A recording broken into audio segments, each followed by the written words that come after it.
Okay, joined now by Tulane coach Jay Ullman. Coach, if we just get your thoughts on the game, then we'll open up to questions, please. Yeah, hard fought, kind of like we expected. Just kind of a roll up the sleeves and the old slobber knocker. And we had a tough time containing them there in the middle innings. We got off to a great start, and the energy was great, but a pretty good lull there. And a credit to their pitchers. They went out there and got ahead and made it tough on us, and we lost a little bit of momentum, but. The thing that I really appreciate about our guys is they didn't quit and roll over. We were one swing away from, getting the lead in that game there at the end. And that's all, when you're down and you get to that last inning, that's all you can ask for is an opportunity to be in position to either tie or win the game. And we were. So the guys were warriors. I feel awful for them right now. And they're hurt emotionally, as you can expect. So. Take questions for Coach, please. Just use the raise hand feature in the Zoom and we'll get to you in the order that we can. Jay, in that inning, you had two good swings there at the end of the game. I think Aviles hit a hard line drive to the third baseman, and then Simon was just a little early on that one down the line that could have made it a difference. Just how impressed were you with the fight at the end of the game? Yeah, impressed certainly, but also that's just who they are. And so I wasn't surprised at all. I knew that was the fight they were going to give to each other. And that was the fight that we got. So again, we put ourselves in good position at the end, and and had to make them squirm and make pitches and plays, and that's just a normal flow of events in a baseball game. And unfortunately, it didn't work out for us. Couple of plays in the infield that didn't get made that could have been made during their big innings. That kind of feel like the difference in the game. You never pinpoint just one player, one swing, or one at bat because it's 9 innings, and you always have the ability to respond and get somebody out next and pick up your teammate. So I don't feel good, pointing a finger in any one direction. It's championship baseball, and you make pitches and you make plays and you put the ball in play with 2 strikes, and that's how you win games. And they're the champs, and you have to knock off the champs. And unfortunately, we did not. We were unable to complete that task, but again, in good position to do so. I'm proud of them. They fought their butts off. And Carmouche pitched pretty well on short rest. What was the max you thought he could go, and how happy were you to see him get that chance after getting such hard luck in the last month of the year? Yeah, to be honest with you, you try to map it out again, and I was thinking, man, if we just get 2 innings out of him, I'd feel really good. But the ball was coming out well, and he was keeping them off balance like he always does. For him to get us where he got us was a really big lift. And not surprised from his competitive standpoint, but just surprised because we've never asked him to go off a 3 days rest. So I thought he threw the ball well, but he was convicted. He texted Coach Latham and said, "I'm hot and I'm ready." And so he wanted the ball. He got the ball. Part of the reasoning for going in to get him when I did was just, I've seen that script before. We don't make a play behind him. He's got a lead, and then all of a sudden the pitch is up out over the plate and somebody rams a ball into the gap. And for that shorter rest and the pitches and the performance that he gave us, I did not want him to leave ultimately with an awful taste in his mouth. I wanted to pass that ball to Hoff and let him get us out of that, but I did not, as much of a warrior as Dylan is, I did not want him to have to go through that once again. So that was the thinking for me behind that on bringing in Hoff behind him there. So. Okay. Obviously, a lot of questions around the program moving forward. What are your thoughts about the state of the program and whatever happens down the road, whoever comes in or whatever the situation is down the road? That's not going to be it's not going to be up to me to decide those kind of things. That's above my pay grade. But what I can tell you is, since I've gotten here as the recruiting coordinator, I feel really good about the players that are currently in our program, and then the ones that are coming in behind them. Going to be a really special period of time. And so certainly changes that happen can affect those rosters and make it very difficult to regroup. So, I'm hopeful that I get a real opportunity to continue this. I think we've done a good job keeping these guys going. And there's a great relationship in a healthy way, in a coach-player relationship way that's healthy. And I hope that that it points my way. And if they go in a different direction, then that's the decision that they'll have to make. And then, like I always say to everybody when they ask me, I'll be fine. I've been doing this for 25 years. The families are the things that have to deal with it. That's the toughest piece of that, is not only my family, but the other coaches' families and, the players and their families. And so change is tough. And if they decide change is what they want to do, then everybody's going to have to continue to stay strong and tough. And, life goes on that way. Considering the circumstances, down 5 key players in the tournament and the coaching situation, all of that, how good of an accounting do you feel like this team gave in 4 games in Clearwater? They emptied their tank, and we lost Margaret again. He wasn't playing today because of his shin. He took a ball off the shin. So there goes another player. And so for our guys to be in position and do what they did in this tournament when nobody else gave them a chance, lame duck coaching staff or poor players and this and that. I am so stinking proud of these guys. They weathered the storm and they showed their toughness, and toughness isn't lining up and punching a guy in the face, but it's being able to take a blow mentally and keep going. And that's what these guys did. I hope our fans and the people that support our baseball program are proud of these guys, because they gave everything they had to that institution and in our baseball program. Very proud of them. Any other questions for Coach? Coach Ullman, thank you for your time today, not only today, but also all week. Thank you. I appreciate that. And sorry to say I won't see you later. So thank you. Appreciate all your questions and your time. Thank you. Bye-bye. Thank you, Jay.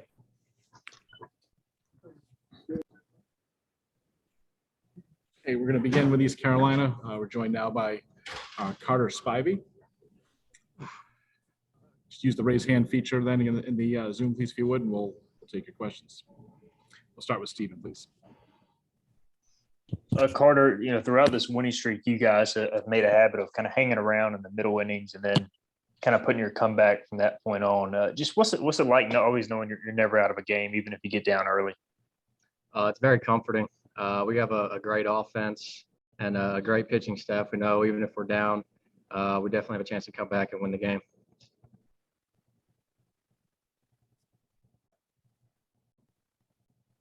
Go to Eric Gullickson for the next one, please. Able to kind of look like how you've looked all season today. How good did that feel out there? How are you feeling the way you threw today, Carter? I'm just happy I was able to help us get a win. Stephen for another one, please. Carter, for you, giving up the home run earlier in the week, I know it was just, one pitch. You've had a great season, but did you have a little chip on your shoulder to come back and obviously give your team a chance to win today? Oh, yeah, definitely. I felt a little bad. Felt like I kind of didn't do my job earlier in the week. So definitely came out today looking for an edge, and obviously happy I did my job out there today. Okay, back to Eric for the next one, please. What did you see on JJC's catch? Oh, that was unbelievable. That was a heck of a catch. Like I said, it makes my life a lot easier when we got a great defense playing behind me.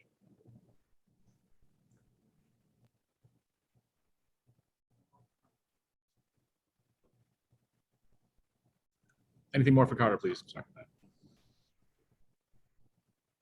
All right. Thanks, Carter. Appreciate it. Thanks, guys.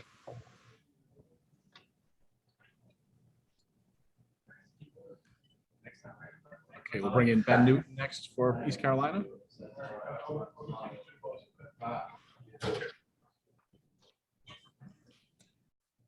And again, go right ahead for questions for Ben. Start with Stephen. Ben, I asked Carter this, but you guys during this winning streak, y'all keep, you find a way to hang around even if y'all get down early. Like, do you guys get the sense in the dugout, hey, if we get a feel for this pitcher, kind of hang around and we'll put something together in the middle innings? Yeah, certainly after you see a pitcher more than once, you start to get a feel for him. But I think at the end of the day, it's just we have a lot of belief in ourselves, each batter 1 through 9, and then also the pitching staff that whoever's in there is going to hold the score to what it is. We never feel like we're on the games, and that's what it attributes to is those 2 things. Next to Eric, please. Coach corrected me that you guys are all hitting right now, but he said you guys are all making good contact right now. You know, when I know it was before the 17-game win streak started that you guys started to really top to bottom line it up. What did you guys do to change so that you're all seeing the ball squaring up the ball? I mean, there wasn't a change in anything we did. I think we stayed the course with our approaches. I think as we started to develop better games, the approaches we got real honed into our approach. We got real bought into having team at bats, just trying to move the baseball at times, trying to do simple things. In the game of baseball, sometimes the little things will always repay you, and I think that's what we really bought into. Back to Steven for the next one. Ben, what's it been like catching Carter this year? I mean, when he seems to have it working, it seems like he's almost unhittable. What's that been like? Yeah, I mean, it's fun. Just having a pitcher that, is going to go attack with his best stuff every time. He believes in his stuff. It's really fun back there, just because you see his emotion out there too, electrifies the game. And like I said, a lot of times it gets us back in the dugout. That's a big part in staging a comeback, is a pitch that'll get you back in the dugout, get the offense going. That's a big time too. Another from Eric, please. You guys kind of weathered the storm there at the end. You know, Saylor comes in, he's been throwing great all week. You know, what was that kind of like for you, the ninth inning, because it got a little tight there? Yeah, it did get tight. I think obviously Ben Terwilliger didn't have his best stuff, but he did just enough, got us 2 outs. I think AMAC, that's a big play right there. Line drive, I know it's right at him, but it's smoked. It's the ninth inning, we're up by a few runs. He could, let his prep steps go bad or something, but he stayed ready for that play. Made a good play on a line drive. And then when we brought in Saylor, I had a sense that Saylor's, ready to go. He's a big competitor. He filled the zone with what he needed to do and got that big punch out. That's tough to do, is just come in there and join the flow of the game and attack with your best stuff. And Saylor did that really well today. Any more for Ben? I got one more. Yep, go ahead. Ben, get a chance to play for the conference tournament championship tomorrow. How big is that for you guys? It's exciting. It's something that we want to do. We want to win tomorrow, obviously, but at the end of the day, it's the same preparation day in and day out. Tomorrow's just another game. We're going to try and win. We've been trying to win every game since the season started. So right back to it tomorrow. But like I said earlier, it's really exciting to be in a championship game.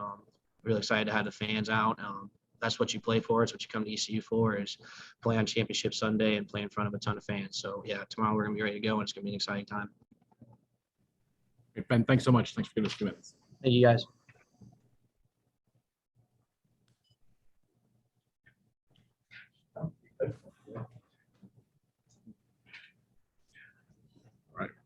Joined now by East Carolina head coach Cliff Godwin. Coach, again, if we just get your opening thoughts on the game, and then we'll open up to questions first from in the room, and then we'll go to our Zoom participants. Well, quite obviously, it's not the way you draw it up to start. Credit to Tulane. They came out, man, they had a lot of energy. They got swings off. They got some really good hitters in their lineup. I thought Savage, I thought first sack getting us on the board with a home run. I thought that was huge, just to kind of deflate the tightness in the dugout maybe a little bit. It being down 4-0. I don't think our guys faded. It just, hey, we're still within reach. And Savage getting out of an inning.